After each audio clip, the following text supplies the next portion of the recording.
జమ్మూ కాశ్మీర్ గురించి ప్రస్తావన వచ్చినప్పుడల్లా ఆర్టికల్ 370 35 ఏలు గుర్తుకు రాక మానవు.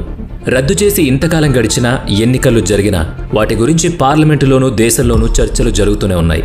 దేశమంతా జరిగిన ఎన్నికల ప్రచార పర్వంలోనూ పార్టీలన్నిటికీ అది ప్రచారాస్త్రమే అయ్యింది. అవును, అత్యంత వివాదాస్పదం, చారిత్రక ప్రాధాన్యత, భావోద్వేగాల మేళవింపు ఉండడం ఒక్కటే కాకుండా భారతదేశంలోనే మరో దేశం ఉన్నట్టుగా భావించబడ్డ ప్రాంతానికి ఆ ప్రత్యేక అధికారాలను కట్టబెట్టిన ఆర్టికల్ గురించి ఇంతకాలం స్థూలంగానే అందరికీ తెలుసు. దాన్ని రద్దు చేసిన తర్వాతనే క్షుణ్ణంగా అందులోని మర్మం తెలిసొచ్చింది. ప్రత్యేక పరిస్థితుల్లో జమ్మూ కాశ్మీర్కు విశేషమైన వెసులుబాటులు కల్పిస్తూ చేసిన ఏర్పాటు 7 దశాబ్దాలు పైబడి అమల్లో ఉంటూనే రాజకీయ పార్టీల వాదోపవాదాల మధ్య నలుగుతూనే ఉంది. ఒక్కసారిగా దాన్ని తొలగించడం అయ్యే పని కాదని అందరికీ తెలుసు. కాగల కార్యం గంధర్వులే తీరుస్తారని ఎదురుచూసే విషయం కాదది. కర్ర విరక్కుండా, పాముకు హాని కలగకుండా కార్యం నెరవేరాలి కనుకనే 4-5 పాటు పకడ్బందీగా పావులు కదుపుతూ ఒక క్రమబద్ధమైన ప్రణాళికతో వ్యవహరించబట్టే ఆర్టికల్ 370 35 ఏలను తొలగించడం సాధ్యమైంది.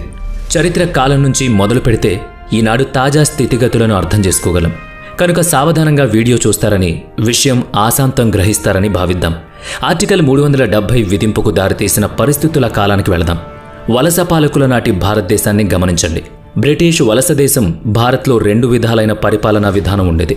నేరుగా బ్రిటిష్ వాళ్ళు పరిపాలించే ప్రాంతాలు కొన్ని, ఆయా ప్రాంతాల్లోని రాజుల ద్వారా, నిజాం పాలకుల ద్వారా పరోక్షంగా పరిపాలించే ప్రాంతాలు మరికొన్ని. అలా ఆయా రాజుల పాలనలోనే ఉన్నట్టుగా ఉంచిన ప్రాంతాలను ప్రిన్స్లీ స్టేట్ అనేవాళ్ళు. అంటే రాజాస్థానాలు లేదా సంస్థానాలు అని అర్థం. సంస్థానాధీశులు తమ ఏలుబడిలోని ప్రాంతాలను వాళ్ళు పాలించుకుంటూ ఉండగా రక్షణ, విదేశీ వ్యవహారాలు, సమాచార వ్యవస్థ మాత్రం బ్రిటిష్ పాలకుల చేతుల్లో ఉండేవి. జమ్మూ కాశ్మీర్, హైదరాబాద్, జోధ్పూర్ వంటివి అటువంటి సంస్థానాలే. అలా మొత్తం 565 సంస్థానాలు భారతదేశంలో ఉండేవి. 1947 ఆగస్టు 15 నాడు భారతదేశానికి స్వాతంత్రం ప్రకటించే సమయానికి ముందు 1947 జూన్లో భారత్లోని బ్రిటిష్ గవర్నర్ జనరల్ మౌంట్ బాటన్ భారతదేశాన్ని హిందూ ముస్లిం మత ప్రాతిపదికన 2గా విభజించాలని నిర్ణయించాడు. అయితే ఇందులో పెద్ద మతలబే ఉంది. విభజన కేవలం నేరుగా బ్రిటిష్ వలస పాలనలోని ప్రాంతాలను మాత్రమే దృష్టిలో పెట్టుకుని జరుగుతుంది. సంస్థానాలు మాత్రం వారి ఇష్టం బడి భారత్లో చేరొచ్చు, లేకుంటే పాకిస్తాన్లోకి వెళ్ళొచ్చు. అటూ కాదు, ఇటూ కాదు. స్వతంత్ర సంస్థానాలుగా ఉండాలనుకుంటే అలాగా ఉండొచ్చు. చూసారా, దేశానికి స్వాతంత్రం సంపాదించుకున్నాక కూడా గందరగోళాల్లోనే ఉంచే పన్నాగా అన్నమాట.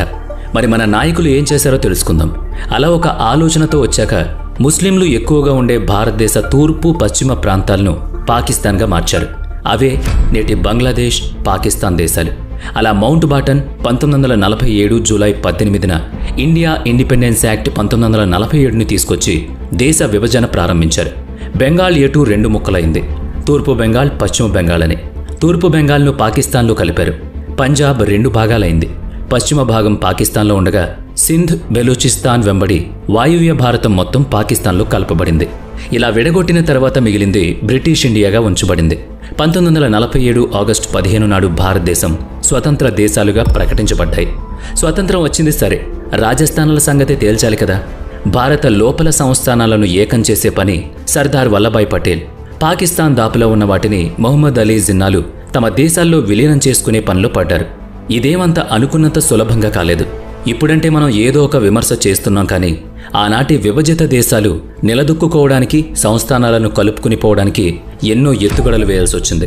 కొందరికి తాయిలాలిచ్చారు, మరికొందరిని బెదిరించారు, ఇంకొందరికి నచ్చజెప్పారు. సామ, దాన, భేద దండోపాయాలన్నీ ఉపయోగించారు. అలా విలీనం చేసుకున్న సంస్థానాధీశుల చేత ఇన్స్ట్రుమెంట్ ఆఫ్ ఎక్సేషన్ డాక్యుమెంట్ మీద సంతకాలు చేయించుకున్నారు. అంటే వాళ్ళు తమ ప్రాంతాలను తాము పరిపాలించుకోవచ్చు, కానీ రక్షణ, విదేశీ, సమాచార వ్యవహారాలను మాత్రం భారతదేశమే నిర్వహిస్తుందనేది ఆ విలీన అంగీకార పత్రాల సారాంశం. ఆ తర్వాత ఆయా సంస్థానాలన్నీ సంపూర్ణంగా భారతదేశంలో భాగమైపోయాయి. ఆ ఒప్పందాలు కూడా సంతకాల ద్వారా పూర్తయ్యాయి. మరి చిక్కు ఎక్కడొచ్చిందయ్యా అంటే, జమ్మూ కాశ్మీర్, జునాగఢ్, హైదరాబాద్ సంస్థానాలు 3 చాలా బెట్టు చేశాయి. జునాగఢ్, హైదరాబాద్లో పరిపాలన ముస్లిం రాజులది కాగా ప్రజల్లో మాత్రం హిందువులే అత్యధికం. జమ్మూ కాశ్మీర్ రాజు హిందువు కాగా ప్రజల్లో ముస్లిం జనాభా ఎక్కువ. వీటిని భారత్, పాక్లు తమ దేశాల్లో కలుపుకోవడానికి చాలా తీవ్ర ప్రయత్నాలు చేశాయి. ఘర్షణ కూడా నెలకొంది. జునాగఢ్ నవాబు మహబత్ ఖాన్ రసూల్ ఖాన్ తన సంస్థానాల్లో షానవాజ్ భుట్టోను ప్రధానిగా, అంటే దివాన్గా నియమించుకున్నాడు. అంటే జునాగఢ్తో సంబంధం లేని కరాచీ వ్యక్తిని తన సంస్థానంలో నియమించుకున్నాడనమాట. ఇద్దరూ పాక్ వైపే మొగ్గు చూపారు. దేశ విభజన సమయంలోనే అందరూ సిద్ధమయ్యారు, కానీ అప్పటికి పరిస్థితులు ఇంకా చక్కబడలేదు. 1947 సెప్టెంబర్ 15 నాడు ఇద్దరూ కలిసి పాక్లో విలీనమవుతామని చెప్పి విలీన పత్రం మీద సంతకాలు కూడా చేశారు. దేశ విభజన జరిగిందే మత ప్రాతిపదికన. హిందూ ముస్లిం ప్రజలు కలిసి ఉండలేరు కనుకనే విభజన తప్పదన్నారు. మరి హిందూ ప్రజలు అధికంగా నివసిస్తున్న జునాగఢ్ను పాక్లో విలీనం చేయడం తద్విరుద్ధం కాదా అని సర్దార్ వల్లభాయ్ పటేల్ ఆగ్రహించారు. అలాగైతే ముస్లింలు అధికంగా ఉన్న జమ్మూ కాశ్మీర్ పాకిస్తాన్లో కలవాలి కదా, కలపండి అన్నాడు మహమ్మద్ అలీ జిన్నా. పైగా భారతదేశంలో ఏ మతం వారైనా జీవించొచ్చు అని వాళ్లే చెప్పుకున్నారు కనుక ముస్లింలు పాక్తో కలవడం అనేది వారికిష్టం కనుక కలిపేయమని జిన్నా వాదన. జునాగఢ్ విషయానికి వస్తే ఆ సంస్థానంలో ఉన్న మంగ్రోల్, బాబ్రియావాడ్ అనే 2 రాజవంశాలు తమ ప్రాంతాలను భారత్లో కలిపేస్తూ విలీన పత్రాలు అందించారు. ఆ వెంటనే భారత సైన్యం జునాగఢ్ మొత్తాన్ని చుట్టుముట్టింది. పాక్ నుంచి ఎటువంటి రాకపోకలు జరగకుండా అడ్డుకున్నాయి. దీంతో దిక్కుతోచని జునాగఢ్ నవాబు తన సంస్థానం విడిచి పాకిస్తాన్కు పారిపోయాడు. భారత్ సైన్యం జునాగఢ్ను ఏం చేయాలనేది ప్రజల నిర్ణయానికి వదిలిపెట్టింది. 1948 ఫిబ్రవరి 28 నాడు ప్లెబిసైట్ నిర్వహించారు. ఆ అభిప్రాయ సేకరణలో 99.95% ప్రజలు భారత్తోనే కలిసుంటామని తేల్చి చెప్పేశారు. అలా జునాగఢ్ భారతదేశంలో సంపూర్ణంగా విలీనమైంది. హైదరాబాద్ సంస్థానం సంగతి కూడా చూద్దాం. నిజాం మీర్ ఉస్మాన్ అలీ ఖాన్కి భారతదేశంలో విలీనం కావడం ససేమిరా ఇష్టం లేదు. జనాభాలో హిందువుల సంఖ్య అధికం. స్వతంత్ర దేశంగా ఉండాలన్నది అతని ఉద్దేశం. తప్పదనుకుంటే పాకిస్తాన్తోనే కలుస్తానన్నాడు.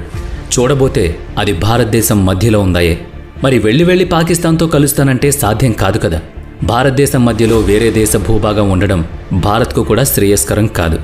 అసలు ఆ ఏర్పాటు అసమంజసంగా ఉంటుంది. ఒక ఏడాది సమయం ఇస్తే భారత్తో సానుకూలంగా ఉండగలమో లేదో చూస్తామన్నాడు నిజాం. ఆ ఏడాదిలో అతను పాక్తో చర్చలు జరిపాడు. సొంతంగా సైన్యాన్ని సమకూర్చుకున్నాడు. రజాకార్ల ద్వారా పరిపాలన సాగించేవాడు. రజాకార్ల దౌష్ట్యం అంతా ఇంత కాదు.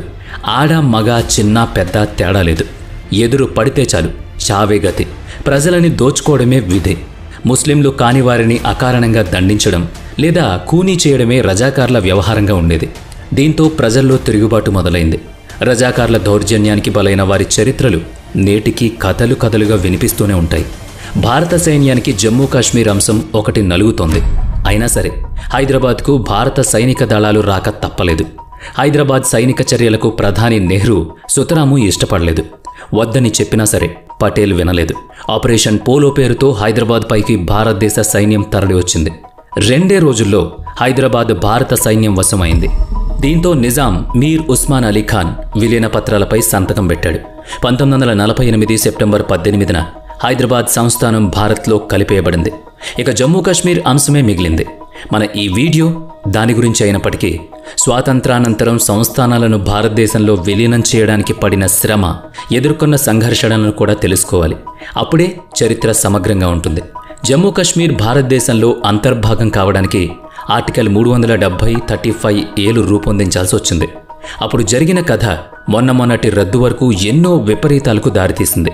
అందుకే ఆర్టికల్ 370 ఈనాటికి చర్చనీయాంశం అవుతూనే ఉంది. జమ్మూ కాశ్మీర్ సంస్థానాల్లో దాదాపు 77% వరకు ముస్లిం జనాభా ఉన్నారు. సంస్థానాన్ని ముస్లిం రాజులు పాలించినప్పుడు హిందువుల్ని తక్కువగా చూశారు. హిందూ రాజుల పాలనలో ముస్లింలను తక్కువ చేసి చూశారు. హరిసింగ్ రాజుగా ఉన్నప్పుడు అతను హిందువుల పక్షపాతిగా భావించబడ్డాడు. స్టేట్ సబ్జెక్ట్ లా 1927ను హరిసింగ్ రూపొందించారు. దాని ప్రకారం ఆ స్థానంలో హిందూ ఉద్యోగులకు ఎక్కువ ప్రాధాన్యత ఇచ్చేవాడని ఆరోపించారు. అతని విధానాన్ని ముస్లింలు వ్యతిరేకించారు. ఆ తీరులో 1931లో పెద్ద ఘర్షణ జరిగింది. ఫరూక్ అబ్దుల్లా తండ్రి అయిన షేక్ అబ్దుల్లా రాజుకు వ్యతిరేకంగా ఆందోళన లేవనెత్తాడు. బ్రిటిష్ వలస పాలనకు వ్యతిరేకంగా భారత ప్రభుత్వం ఆందోళనలు, జమ్మూ కాశ్మీర్లో హరిసింగ్కు వ్యతిరేకంగా షేక్ అబ్దుల్లాపై జరుగుతున్న ఆందోళనలు సమాంతరంగా నడిచాయి. అలా అతను all Jammu and Kashmir Muslim conference పేరుతో పార్టీని స్థాపించి ప్రజాందోళనలు చేశాడు. అయితే తమ పార్టీ లౌకిక పార్టీ అని సూచించే విధంగా పేరు మార్చి నేషనల్ కాన్ఫరెన్స్ అని పేరు పెట్టాడు. ఈ రోజుకి ఈ రాజకీయ పార్టీ కొనసాగుతోంది. క్విట్ ఇండియా ఉద్యమం నడిపిస్తున్న నెహ్రూకి క్విట్ కాశ్మీర్ ఉద్యమం నడిపిస్తున్న షేక్ అబ్దుల్లాకు మధ్య గట్టి స్నేహం కుదిరింది. భారత్ స్వతంత్ర దేశమై కశ్మీర్ ప్రస్తావన వస్తే దాన్ని భారత్లో కలుపుతామని షేక్ అబ్దుల్లా నెహ్రూకి మాట ఇచ్చినట్టుగా కొందరు చెప్తూ ఉంటారు. ఆ కారణంతో వాళ్ళిద్దరినీ జమ్మూ కాశ్మీర్ రాజు హరిసింగ్ వ్యతిరేకించాడు. హరిసింగ్కు అటు భారత్తో కలవడం ఇష్టం లేదు. మరోవైపు పాకిస్తాన్లో కలపడం అస్సలు ఇష్టం లేదు. అయితే నెహ్రూ ఎలాగైనా భారత్కు స్వాతంత్రం ప్రకటించగానే రాజస్థానాలను రద్దు చేసి ప్రజాస్వామ్య పాలన పేరుతో అతను ఎసరు పెడతాడనే భయం ఉంది. ఒకవేళ పాకిస్తాన్లో కలిపితే వాళ్ళు ఏ హిందూ రాజును గద్దె మీద ఉంచరు, తొలగిస్తారనే భయము ఉంది. సంస్థానాల్లో షేక్ అబ్దుల్లా ఆందోళనలు నానాటికి తీవ్రమవుతూ ఉన్నాయి. హరిసింగ్కు తన స్థానం పదిలంగా ఉండాలనే పట్టుదల హెచ్చింది తప్ప ప్రజల సంక్షేమం గురించి పట్టింపు లేకపోయింది. అందుకే దేశం స్వతంత్రమయ్యాక తాను ఎవరితోనూ కలవనని స్వతంత్ర సంస్థానంగానే కొనసాగుతానని ప్రకటించాడు. అయితే యథాతథ స్థితిని కొనసాగిస్తానని ఇరు దేశాలకు చెప్పాడు. అంటే వ్యాపారం, రాకపోకలు, కనీస అవసరాలు, సమాచార వ్యవస్థలని ఇరు దేశాలతో ఉమ్మడిగా నిర్వహించడానికి అంగీకారం తెలుపుతూ పాకిస్తాన్తో కలిసి సంతకం పెట్టాడు. అయితే భారత్ అందుకు అంగీకరించక ఆ ఉమ్మడి వ్యవహార పత్రంపై సంతకం చేయలేదు. పాక్ సంతకం పెట్టడం అయితే పెట్టింది, కానీ ఎలాగైనా జమ్మూ కాశ్మీర్ సంస్థానాన్ని కబళించాలని తొలి రోజు నుంచి ప్రణాళిక వేసుకుంటూనే ఉంది. అక్కడ ముస్లింలందరూ పాక్కు చెందిన వాళ్లే, వాళ్ల బాగోగులు చూడాల్సింది తామే అనేది వాళ్ల ఉద్దేశం. అందుకే చేసుకున్న ఒప్పందాన్ని వదిలిపెట్టింది. నిత్యావసరాలైన ఆహార పదార్థాల రవాణాలు నిలిపివేసింది. ఆ వెంటనే కాశ్మీర్ పైకి బలగాన్ని పంపింది. మీరు జాగ్రత్తగా గమనించారా? కాశ్మీర్ ఆక్రమణ కోసం పాకిస్తాన్ తన దేశ సైన్యాన్ని పంపించలేదు. సరిహద్దుల్లో ఉన్న పష్తూన్ తెగవారిని పంపించింది. అంటే తనను ఎవరూ వేలెత్తి చూపకుండా చేసిన కుయుక్తి అది.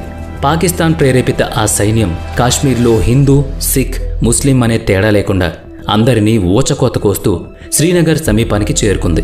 జమ్మూ కాశ్మీర్ ఇక ఏమాత్రం తన చేతుల్లో ఉండదని, అసలు తన ప్రాణాలే ఉండవని రాజు హరిసింగ్కు అర్థమైంది. అప్పుడు భారతదేశాన్ని సాయం కోరి అర్థించాడు. జమ్మూ కాశ్మీర్ భారతదేశంలో భాగం కాదు కనుక సహాయం చేయమని భారత్ బదులిచ్చింది.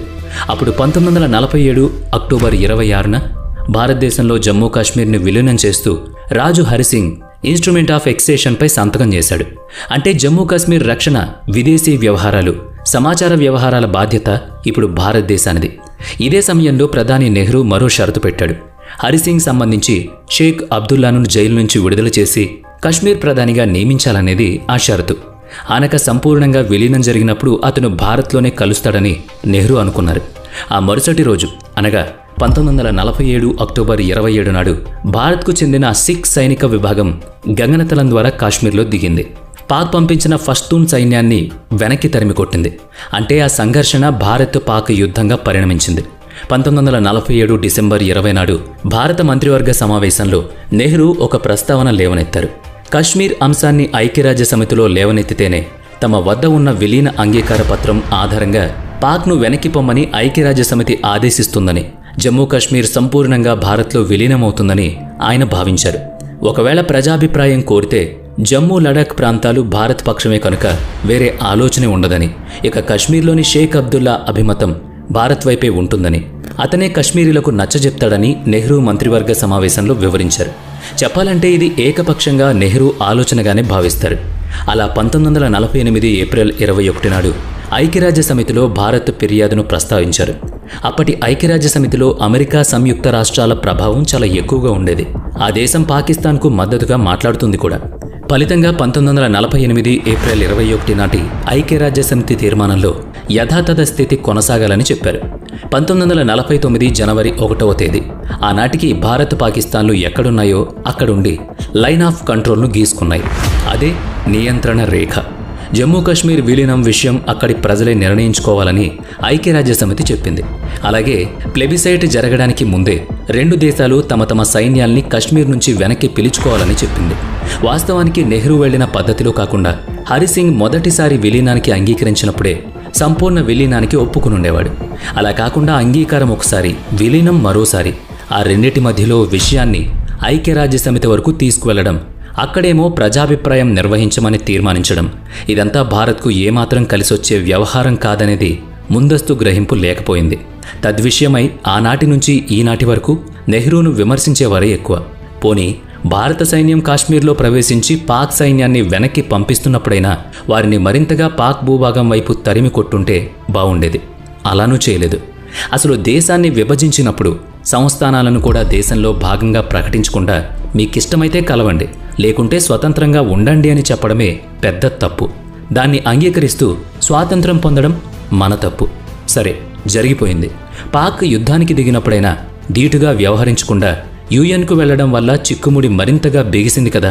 ఆ విషయంలో నెహ్రూ అతని మద్దతుదారులు చెప్పిన మాట సైన్యం సహాయంతో బలవంతంగా కాశ్మీర్ను తీసుకుంటే అది తాత్కాలికమే అవుతుంది. ఎందుకంటే జునాగఢ్, హైదరాబాద్ సంస్థానాలు పాక్ వైపు మొగ్గు చూపాయి కదా. వాటి గురించి పాక్ అంతర్జాతీయంగా భారత్ను వ్యతిరేక ప్రచారం చేస్తే అది మనకే నష్టమని. కనుక ప్రజాభిప్రాయం ద్వారా కశ్మీర్ను తీసుకుంటే బలంగా ఉంటుందనేది నెహ్రూ ఆలోచన అని అన్నారు. పైగా షేక్ అబ్దుల్లాతో నెహ్రూకున్న స్నేహం కూడా సదరు ఆలోచన పట్ల సానుకూలతను వ్యక్తం చేసింది. ఆ తర్వాత ఆ షేక్ అబ్దుల్లా ఆ నమ్మకాన్ని గట్టిగానే ముక్కలు చేశాడులేండి. అతి విశ్వాసంతో మొదటికే మోసం వచ్చింది. పాక్ తన సైన్యాన్ని వెనక్కి తీసుకోలేదు. సైన్యం వెనక్కి వెళ్లేదాకా ప్రజాభిప్రాయం నిర్వహించడానికి వీల్లేదు. అలా ఎప్పటిదాకా అన్నది తెలీదు. అందాక జమ్మూ కాశ్మీర్ పాలనా వ్యవహారాలు చూసేదెవరు, అక్కడ నిర్వహణ బాధ్యతలు ఎవరు, అసలేం చేయాలనేది పెద్ద ప్రశ్నగా నిలిచింది. తాత్కాలికంగా ఏర్పాటు చేయడానికి హరిసింగ్, నెహ్రూలు మాట్లాడుకున్నారు. అదే సమయంలో భారతదేశం స్వీయ రాజ్యాంగ రచనకు పూనుకుంది. దేశంలోని వివిధ వర్గాలు, వివిధ ప్రాంతాలు, వివిధ కులాలు, వివిధ రంగాల నిపుణులతో కలిసి మొత్తం 299 మందితో రాజ్యాంగ సభ ఏర్పాటైంది. డాక్టర్ బిఆర్ అంబేద్కర్ రాజ్యాంగ సభకు అధ్యక్షుడయ్యారు. అందులో జమ్మూ కాశ్మీర్ ప్రాంతం ప్రతినిధులు కూడా ఉన్నారు. అప్పటికి అది భారతదేశంలో ఇంకా విలీనం కాలేదని మీకు తెలుసు. అలాగని దానికి సొంతంగా రాజ్యాంగ సభ కూడా లేదు. ఉన్నదల్లా భారతదేశంలో విలీనాంగీకార పత్రం. అందులోని 7వ అంశాన్ని మీరు చదవచ్చు. భారతదేశం ముందు ముందు కూడా విదేశీ వ్యవహారాలను, రక్షణను, సమాచార వ్యవస్థలను మాత్రమే జమ్మూ కాశ్మీర్లో నిర్వహించాలి తప్ప భవిష్యత్తులో భారత్ గాని సొంత రాజ్యాంగం రాసుకుంటే అది తమకు వర్తించదని అందులో పేర్కొన్నారు. అది కూడా ప్రతిదీ తమతో సంప్రదించాలని రాసుకున్నారు. మరిక భారత రాజ్యాంగ సభ ఏర్పాటైంది కదా. కాబట్టి ఆ 7వ అంశంలోని విషయాన్ని అమలు చేస్తూనే అటు భారత రాజ్యాంగంలోని కొన్ని నిబంధనలు కూడా వర్తించేలా చేస్తూ రాజ్యాంగంలో కొన్ని అంశాలను జమ్మూ కాశ్మీర్కు అనుకూలంగా రాసుకొచ్చారు. రాజ్యాంగ సభలో సభ్యులుగా ఉన్న ఎన్ గోపాల్ స్వామి అయ్యంగార్ జమ్మూ కాశ్మీర్ వివాదానికి ఒక తాత్కాలిక పరిష్కారాన్ని సూచిస్తూ ఒక ప్రత్యేక నిబంధనను చేర్చారు. అదే ఆర్టికల్ 370. జమ్మూ కాశ్మీర్ స్వతంత్రంగాను వ్యవహరిస్తుంది. అలాగే కొన్ని భారత రాజ్యాంగ నిబంధనలు వర్తించేలా ఆ 370వ అధికరణం భారత రాజ్యాంగంలో చేర్చబడింది. మరింతకీ అందులో ఉన్న నియమ నిబంధనలు, వెసులుబాట్లు ఏమిటన్నది తెలుసుకుందాం. భారత రాజ్యాంగంలో 2 అధికరణలు మాత్రమే జమ్మూ కాశ్మీర్ విషయంలో వర్తిస్తాయి. అవి ఆర్టికల్ 1, ఆర్టికల్ 370. అంతే తప్ప మరో ఆర్టికల్ ఏది అక్కడ వర్తించదని చెప్పారు. 1వ అధికరణంలో ఇండియా, దట్ ఈజ్ భారత్, రాష్ట్రాల సమైక్య, అంటే జమ్మూ కాశ్మీర్ కూడా భారతదేశ రాష్ట్రమే. ఆర్టికల్ 1 పట్ల ఎవరికి ఎటువంటి అభ్యంతరం లేదు. ఆ తర్వాత జమ్మూ కాశ్మీర్ రాష్ట్రం కోసం విడిగా రాసుకున్న ప్రత్యేక రాజ్యాంగంలో కూడా అది భారత్లో అంతర్భాగమేనని చెప్పబడింది. ఇక 370వ అధికరణం ప్రకారం భారత్ కోసం రూపొందించబడే న్యాయ సూత్రాలు భారత్కు మాత్రమే వర్తిస్తాయి. జమ్మూ కాశ్మీర్ విషయంలో విలీనాంగీకార పత్రంలో రాసుకున్న విదేశీ వ్యవహారాలు, రక్షణ, సమాచార ప్రసారాలు మాత్రమే భారత పార్లమెంటు నిర్వహించాలి మినహా వేరేది చెయ్యాలన్నా జమ్మూ కాశ్మీర్ రాష్ట్ర ప్రభుత్వ అనుమతి తీసుకోవాల్సి ఉంటుంది. ఆ రాష్ట్ర ప్రజలకు ప్రత్యేక హక్కులు వర్తిస్తాయి. అంటే జమ్మూ కాశ్మీర్లో సదరు 3 అంశాల్లోనే కాకుండా వేరే చట్టం కానీ, నియమం కానీ రూపొందించాలంటే ముందుగా భారత రాష్ట్రపతి ద్వారా ప్రెసిడెన్షియల్ ఆర్డర్ ఒకదాన్ని వెల్లడించాలి. అయితే జమ్మూ కాశ్మీర్ రాష్ట్ర ఆమోదం పొందిన తర్వాతనే ఆ ప్రెసిడెన్షియల్ ఆర్డర్ అమల్లోకి వస్తుంది. ఈ దారిలో తప్పితే మరే విధంగానూ భారత పార్లమెంటు చేసిన చట్టాలు అక్కడ చెల్లవు. చెప్పిందే చెప్తున్నట్టు మీకు అనిపించవచ్చు, కానీ అప్పుడు అలా రాసుకున్నారు. మరి భారతదేశంలోని ఒకే ఒక్క రాష్ట్రం భారత పార్లమెంటు రూపొందించే చట్టాల్లో, నిబంధనల్లో తనకు నచ్చిన వాటిని తానే ఎంచుకుని ఊకొడితేనే వర్తిస్తాయి అనడం కంటే తానే వర్తింపజేసుకుంటుందనడమే మంచిదన్నమాట.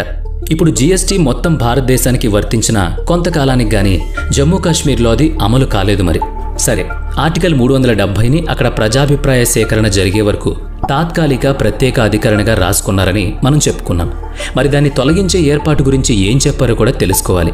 370వ అధికరణం తొలగించబడాలంటే జమ్మూ కాశ్మీర్ ప్రభుత్వం ఆమోదం కావాలి. ఆ రాష్ట్ర రాజ్యాంగ సభ ఆమోదము కావాలి. ఆ 2 ఆమోదాలు లభించిన తర్వాతనే రాష్ట్రపతి ఆమోదంతో ఆర్టికల్ 370 రద్దు చేయబడుతుంది. అయితే జమ్మూ కాశ్మీర్కు రాజ్యాంగం రచించిన రాజ్యాంగ సభ అది అమల్లోకి వచ్చిన తర్వాత రద్దు చేయబడింది. లేని సభ ఆమోదాన్ని తీసుకురావడం కుదరని పని. దాంతో ఆర్టికల్ 370 రద్దు విషయమే పెద్ద గందరగోళంగా పడింది. రాష్ట్ర ప్రభుత్వ ఆమోదమే చాలని అనుకుని ఉంటే బాగుండేది మరి. కానీ ఎవరూ దాన్ని ఊహించలేదు. అందుకే జమ్మూ కాశ్మీర్ రాజకీయ నేతలు కానీ, దాని మద్దతుదారులు కానీ ఆర్టికల్ 370ని రద్దు చేయడం కుదరదని డంకా బజాయించి మరీ చెప్పేవాళ్ళు. చాలా దిలాసాగా ఉండేది. ఆ ప్రస్తావన వచ్చినప్పుడు గాని మొన్నటి దాకా అంటే రద్దు చేయడానికి ముందు వరకు ఆ ప్రాంత రాజకీయ నాయకుల ప్రకటనలు చూడండి. We will never be able to remove Article 370. जरा करके दिखाएं फिर देखें. 200 साल हुकूमत करेगी तो भी वो You cannot touch Article 370. वो कभी भी अगर वो 10 दफा भी हिंदुस्तान के प्राइम मिनिस्टर बनेंगे तो 370 को नहीं छोड़ सकते. ఎలా చేస్తారో చూద్దాం అన్నట్లే మాట్లాడేవాళ్ళు. మరి వాళ్ళనుకున్నట్లుగానే ఉందా? లేదుగా. జమ్మూ కాశ్మీర్కి కల్పించిన 370 అధికరణం రద్దు చేయబడింది. అలాగని సునాయాసంగా ఏం జరగలేదు సుమా. పకడ్బందీగా ప్రణాళిక ప్రకారమే అంతా జరిగింది. 4-5 ఏళ్ల యోచన, ముందుగా రూపొందించుకున్న విధానం, ఒక పద్ధతి కలిసి ఆర్టికల్ 370ని తొలగించాయి. జమ్మూ కాశ్మీర్ దేశంలోని తతిమ్మ రాష్ట్రాల మాదిరిగానే భారత అంతర్భాగంగా ప్రకటించబడింది. భారత రాజ్యాంగంలోని 370వ అధికరణం రాయబడినప్పుడు అంతా సంతోషించారు. రాబోయే కాలంలో పూర్తి రాష్ట్రంగా అవగానే ముఖ్యమంత్రిని కావచ్చనేది షేక్ అబ్దుల్లా ఆలోచన.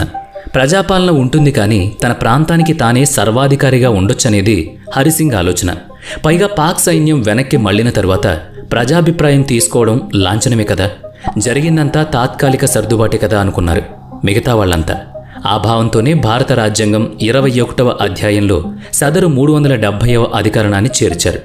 అలాంటి తాత్కాలిక నిబంధనలను టెంపరరీ అండ్ ట్రాన్సిషనల్ ప్రొవిజన్స్ అనే 21వ అధ్యాయంలో చేరుస్తూ వచ్చారు. 1950 జనవరి 26న భారతదేశ రాజ్యాంగం అమల్లోకొచ్చి దేశం గణతంత్ర రాజ్యంగా ప్రకటించబడింది. 1951లో జమ్మూ కాశ్మీర్కి ప్రత్యేక రాజ్యాంగం ఉండాలనే తలపు చర్చల్లోకొచ్చింది. దాంతో ఆర్టికల్ 370ని రద్దు చేసే స్వేచ్ఛ మాయమైంది. దాన్ని అమలు చేసి తీరాల్సిన పరిస్థితులే కొనసాగాయి. మరి భారతదేశ రాజ్యాంగ వ్యవస్థలు ఉన్నాయి కదా, సుప్రీంకోర్టు, బ్యాంకింగ్, ఎన్నికల సంఘం, ఆడిట్ సంస్థ, కాగ్, ఆదేశిక సూత్రాలు, ప్రాథమిక హక్కులు ఇవేవి ఆ రాష్ట్రంలో అమలు కావు. అవన్నీ అమలయ్యేలా ఒప్పించడానికి నెహ్రూ ప్రయత్నించారు. షేక్ అబ్దుల్లాతో పలు దఫాలుగా చర్చలు జరిపారు. దాన్నే ఢిల్లీ అగ్రిమెంట్ అంటారు. అయితే అతను జమ్మూ కాశ్మీర్కు సొంత జాతీయ పతాకం ఉండాలని, తమకు సొంతంగా ప్రధానమంత్రి ఉండాలని, అతన్ని సదర్ ఏ రియాసత్ అని పిలుచుకుంటామని 1927 నాటి స్టేట్ సబ్జెక్ట్ లాస్ కొనసాగింపజేయాలని కోరాడు. ఆ చట్టం గురించి కూడా కొంచెం తెలుసుకుందాం. హరిసింగ్ రాజుగా ఉన్నప్పుడు 1927లో స్టేట్ సబ్జెక్ట్ లాస్ పేరుతో చట్టం చేయబడింది. జమ్మూ కాశ్మీర్ ప్రజలకు ప్రత్యేక గుర్తింపుని కలిగిస్తూ ఆ ప్రాంతాన్ని కాపాడాలని చెప్తుంది ఆ చట్టం. అంటే తమ ప్రాంతంలో వ్యాపార వాణిజ్యాల కోసం వచ్చే వారెవరూ తమ ప్రజల హక్కుల్ని, తమ ప్రాంత భౌగోళిక స్వరూపాన్ని మార్పులు చేర్పులు చేయకూడదనేది ఆ చట్టం యొక్క అర్థం. అంటే ఏంటో అర్థమైంది కదా. బయట ప్రాంతాల వాళ్ళు జమ్మూ కాశ్మీర్లో భూమి కొనుగోలు చేయలేరు, ప్రభుత్వోద్యోగాలు వర్తించవు. అంటే కేవలం జమ్మూ కాశ్మీర్ ప్రజలకు మాత్రమే అక్కడ భూమిని క్రయ విక్రయాలు చేసే హక్కు ఉంటుంది. ప్రభుత్వోద్యోగుల్లో స్థానికులే ఉంటారు. అసలు జమ్మూ కాశ్మీర్లో శాశ్వత నివాసులు ఎవరన్నది కూడా ఆ చట్టమే నిర్ణయిస్తుంది. షేక్ అబ్దుల్లా కోరికలన్నిటికీ నెహ్రూ అంగీకారం తెలిపారు. ఆయన అంగీకరించినంత మాత్రాన అయిపోతుందా అంటే అదేమంత మామూలు విషయం కాదు. దేశ జాతీయ పతాకం సర్వోన్నతం. దాన్ని కాదని స్వతంత్ర పతాకం ఎగురవేస్తామనే ఆలోచనే అసాధారణమని నిపుణులు వ్యాఖ్యానించారు. పైగా ఇద్దరు ప్రధానులు రాష్ట్రానికి ప్రత్యేక అధికారాలు ఉంటే భారతదేశంలోని తతిమా రాష్ట్రాలను వివక్షాపూరితంగా చూసినట్లే అవుతుంది.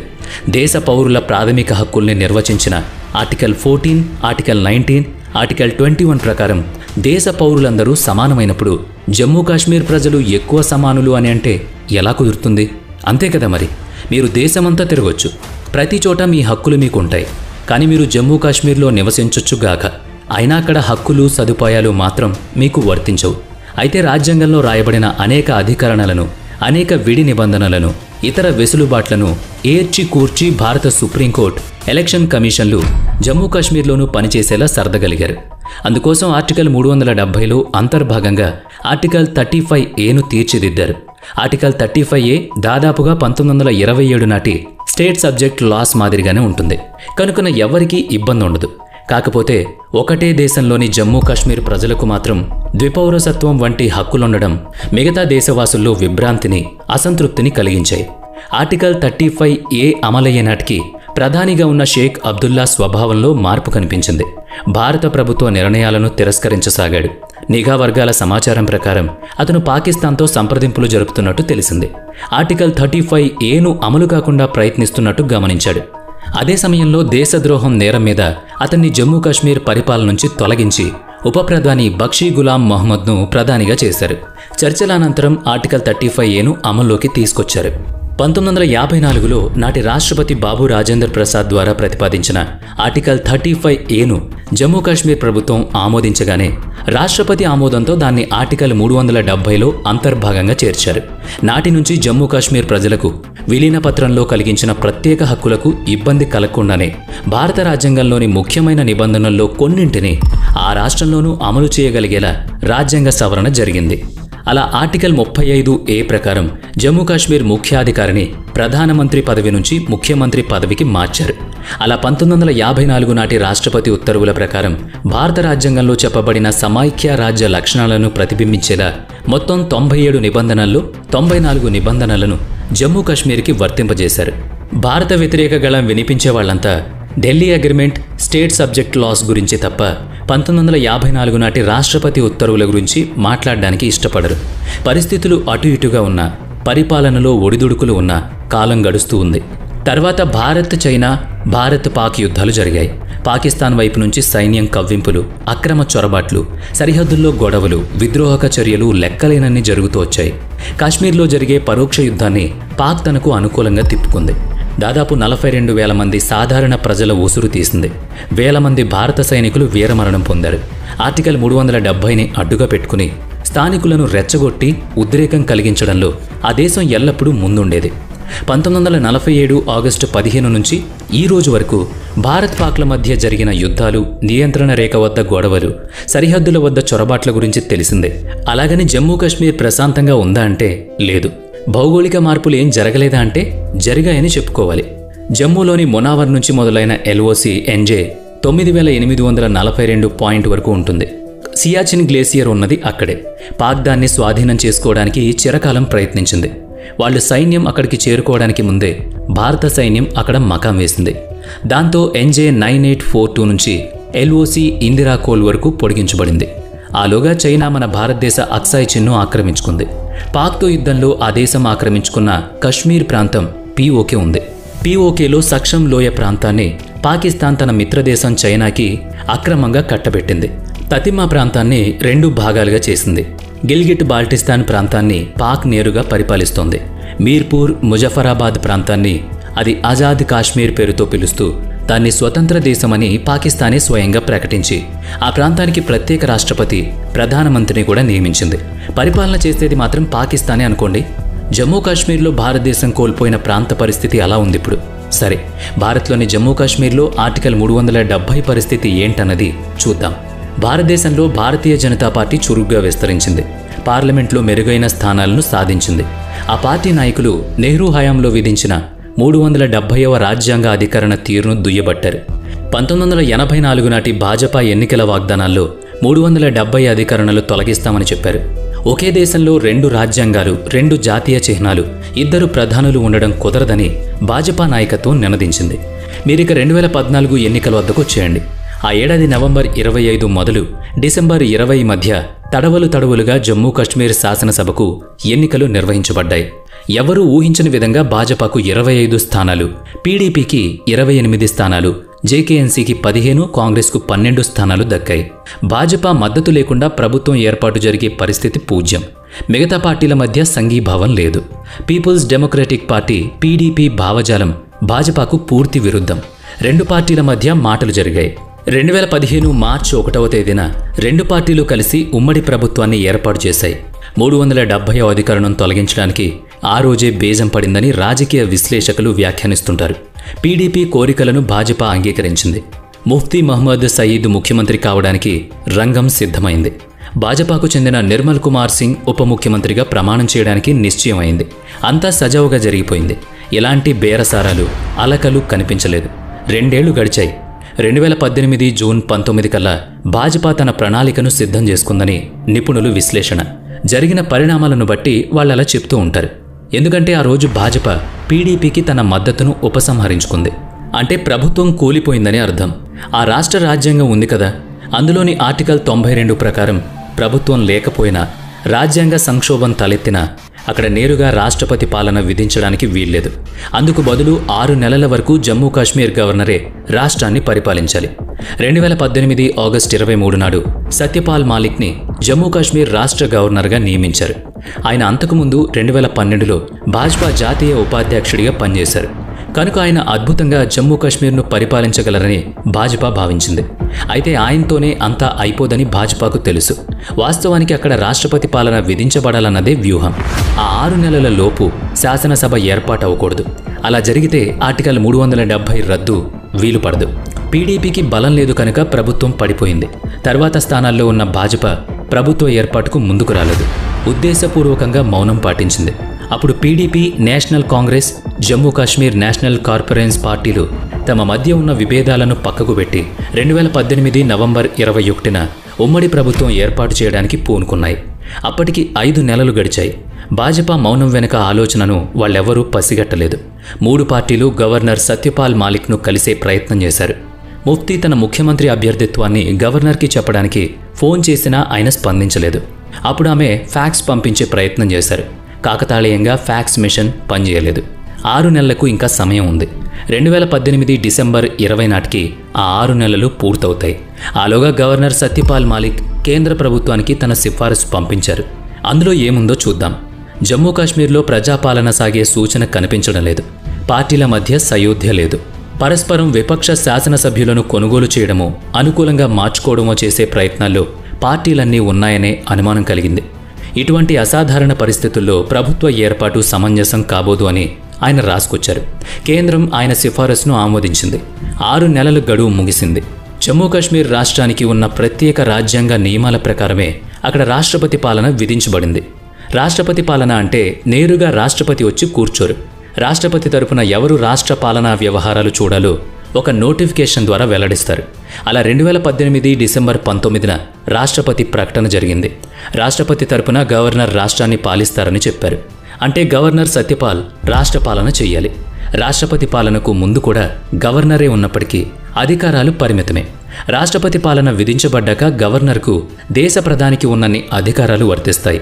జమ్మూ కాశ్మీర్లో శాసనసభ లేదు.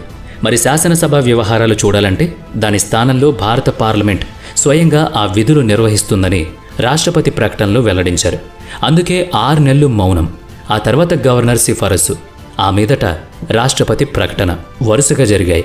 అంటే జమ్మూ కాశ్మీర్ నూతన ప్రధానిగా భారత ప్రభుత్వంచే నియమించబడ్డ గవర్నర్ సత్యపాల్ వ్యవహరిస్తారని అర్థమైంది. భారతదేశ చట్టసభ జమ్మూ కాశ్మీర్ శాసనసభ వలె వ్యవహరిస్తుంది. అంటే భారత పార్లమెంట్ జమ్మూ కాశ్మీర్లో చేయదలుచుకున్న చట్టాలు, నియమ నిబంధనలకు ఉన్న అడ్డంకులేవి వర్తించవు. పీడీపీ, జేకేఎన్సీ పార్టీలు ఉన్నాయంటే ఉన్నాయి తప్పితే వాటికి రాష్ట్ర అధికారాల్లో ఏమాత్రం భాగస్వామ్యం ఉండదు. అంతా కేంద్రమే చూసుకుంటుంది. అలాగని ఏదీ నల్లేరు మీద బండి నడక కాదు. అక్కడ పరిపాలన చాలా నాజుగ్గా ఉంటుంది. రాజకీయ పార్టీల ఆందోళనలు ఉంటాయి. ప్రజలు వ్యతిరేకిస్తారు. పాకిస్తాన్ ప్రతీకారం తీర్చుకునేందుకు అడ్డంకులు సృష్టిస్తుంది. అందుకుగాను రక్షణ సలహాదారు Ajit Doval, lieutenant general KGS Dhillon, army chief general Vipin రావత్లతో హోంమంత్రి అమిత్ షా సమావేశమై రాష్ట్ర రక్షణ, శాంతి భద్రత వ్యవహారాలు చూసుకున్నారని మీడియాలో వార్తలు కనిపించాయి. సైన్యంలోని పెద్ద పెద్ద హోదాల్లో ఉన్న అధికారులకు ప్రత్యేక శాటిలైట్ ఫోన్లు అందించారని, వాటి ద్వారానే అందరూ సంప్రదింపులు జరిపారని చెప్పారు. భారత వాయుసేన తన C-17 విమానాలను దేశంలోని వివిధ ప్రాంతాల్లో మోహరించింది. సుమారుగా 45,000 మంది పారామిలిటరీ దళాల్ని అవసరాన్ని బట్టి వెనువెంటనే జమ్మూ కాశ్మీర్లో మోహరింపజేయడానికి ఏర్పాట్లు జరిగాయి. 2019 ఆగస్టు 5న ఆర్టికల్ 370 భారత రాజ్యాంగం నుంచి రద్దు చేయడానికి నిశ్చయం చేశారు. అయితే ఆలోగా అమర్నాథ్ యాత్ర సమయం వచ్చింది. 2019 ఆగస్టు 2న అమర్నాథ్ యాత్రికులకు ఒక సందేశం అందింది. యాత్రను విరమించుకుని కాశ్మీర్ లోయ విడిచి బయటకు వెళ్లాలని సూచించారు. అంతే, ఏదో జరగబోతుందని జనాభాలో గడిబిడి మొదలైంది. ఆగస్టు 4న కశ్మీర్లోని స్థానిక నేతలను గృహ నిర్బంధం చేశారు. వాళ్ళ సెల్ ఫోన్స్ జప్తు చేయబడ్డాయి. అదే రోజు రాత్రి లోయ అంతటా 144 సెక్షన్ విధించబడింది. కొన్ని వార్తా కథనాల ప్రకారం 2019 ఆగస్టు 4వ తేదీ రాత్రి ప్రధాని మోదీ రాష్ట్రపతిని ప్రత్యేకంగా కలుసుకుని ఆగస్టు 5వ తేదీన ఆర్టికల్ 370 రద్దు గురించి మాట్లాడారని తెలుస్తోంది. 2019 ఆగస్టు 5వ తేదీ ఉదయాన్నే నాటి రాష్ట్రపతి శ్రీ రామ్నాథ్ కోవింద్ ఆర్టికల్ 370 రద్దు ప్రకటన చేశారు. మరి అలా చెయ్యాలంటే జమ్మూ కాశ్మీర్ శాసన రాజ్యాంగ సభలు రెండిటి ఆమోదం ఉండాలని చెప్పుకున్నాం కదా. శాసనసభే లేదాయే, ఆమోదించేవారెవరన్నది ప్రశ్న. రాష్ట్రపతి ప్రకటనను నిశితంగా పరిశీలిస్తే అన్నీ క్షుణ్ణంగా అర్థమవుతాయి. జమ్మూ కాశ్మీర్ ప్రభుత్వం యొక్క ఆమోదం తీసుకోబడింది. ఇక్కడ ప్రభుత్వం ఎవరు అంటే గవర్నరే, అనగా సత్యపాల్ మాలిక్. జమ్మూ కాశ్మీర్ చట్టసభను అంటే అసెంబ్లీని నేటి నుంచి రాజ్యాంగ సభగా గుర్తించడం జరుగుతుంది. అలా పేరు మార్పు చెయ్యొచ్చా అంటే ఆర్టికల్ 367లో సవరణ ద్వారా అలా చెయ్యొచ్చని చెప్పబడింది. 1954 నాటి రాష్ట్రపతి ఉత్తర్వుల ద్వారా రాజ్యాంగానికి చేసిన సవరణ పూర్తిగా రద్దు చేయబడుతున్నాయి. కొత్తగా 2019 ఆగస్టు 5 నాటి రాష్ట్రపతి ఉత్తర్వులు అమలు చేయబడతాయి. భారతదేశమంతటా రాజ్యాంగం ఎలా అమలు చేయబడుతుందో అదేవిధంగా ఎటువంటి మినహాయింపులు లేకుండా ఉన్నదున్నట్టు జమ్మూ కాశ్మీర్లోనూ అమలవుతుంది. క్లుప్తంగా ఇది సారాంశం. 2019 ఆగస్టు 5 నాటి ఉదయాన్నే రాష్ట్రపతి రామ్నాథ్ కోవింద్ ఇచ్చిన ప్రకటనలో ఆర్టికల్ 35A కూడా కొట్టుకుపోయింది. అదే రోజు కేంద్ర హోంమంత్రి అమిత్ షా రాజ్యసభకు వెళుతుండగా తీసిన ఒక ఫోటోలో ఆయన చేతిలోని పత్రం కూడా ఫోటో జర్నలిస్టులకు కనిపించింది. అందులో కొన్ని వివరాలున్నాయి. అలా ఆర్టికల్ 370 రద్దుకు సన్నాహాలు జరుగుతున్న విషయం బయటకు పొక్కింది. రాజ్యసభలో ఆయన ప్రవేశపెట్టిన తీర్మానంపై ఓటింగ్ జరగాలి. తర్వాత లోక్సభలోనూ ఓటింగ్ జరపాలి. అధిక మెజార్టీ ఎటు మొగ్గితే అటు నిర్ణయం ఉంటుంది. సదరు పత్రం నకళ్లు అందరికీ అందాయి. ఆర్టికల్ 370ని సమూలంగా అంటే దానిలోని ఉప విభాగాలతో సహా రద్దు చేయడానికి చట్టసభ అభిప్రాయం కోరుతూ మద్దతుగా నిలిచే విషయమై ఓటింగ్ జరపాలని అందులో ఉంది. భవిష్యత్తులో వేరే ప్రభుత్వం వస్తే అప్పుడు తొలగించాలంటే చాలా కష్టం అవుతుంది కనుక ఇప్పుడే జమ్మూ కాశ్మీర్ కూడా భారతదేశంలోని రాష్ట్రాల్లో ఒకటి మాత్రమే, వేరే ప్రత్యేకతలేవీ లేవని, రాజ్యాంగం అక్కడ కూడా యథాతథంగా అమలయ్యేందుకు ఓటింగ్ జరపబడుతోందని చెప్పగా 2 చట్టసభల్లోనూ ఆ బిల్ పాస్ అయింది. రాష్ట్రపతి సంతకంతో అది ఆమోదము పొందింది. రాజ్యాంగం నుంచి 370వ అధికరణం పూర్తిగా తొలగించబడింది. ఇప్పుడు జమ్మూ కాశ్మీర్ భారతదేశంలో ఒక భాగం. 2019 అక్టోబర్ 31వ తేదీ నాడు జమ్మూ కాశ్మీర్ 2 కేంద్రపాలిత ప్రాంతాలుగా విభజించబడింది. కాశ్మీర్లో భాగంగా ఉన్న లడాఖ్ను విడిగా మరో కేంద్రపాలిత ప్రాంతం చేశారు. త్వరలో ఎన్నికలు నిర్వహించబడిన తర్వాత జమ్మూ కాశ్మీర్ పూర్తి స్వరూపం, రాజకీయ విభజన, పరిపాలనా సంగతులు వివరంగా తెలుస్తాయి. సుదీర్ఘంగా అమలైన ఆర్టికల్ 370ని పునరుద్ధరించే అవకాశం లేకుండా భారతదేశ రాజ్యాంగం ప్రకారం ప్రజా జీవితం సజావుగా కొనసాగడానికి మార్గం సుగమం కావాలని భారతీయులు కోరుకుంటున్నారు.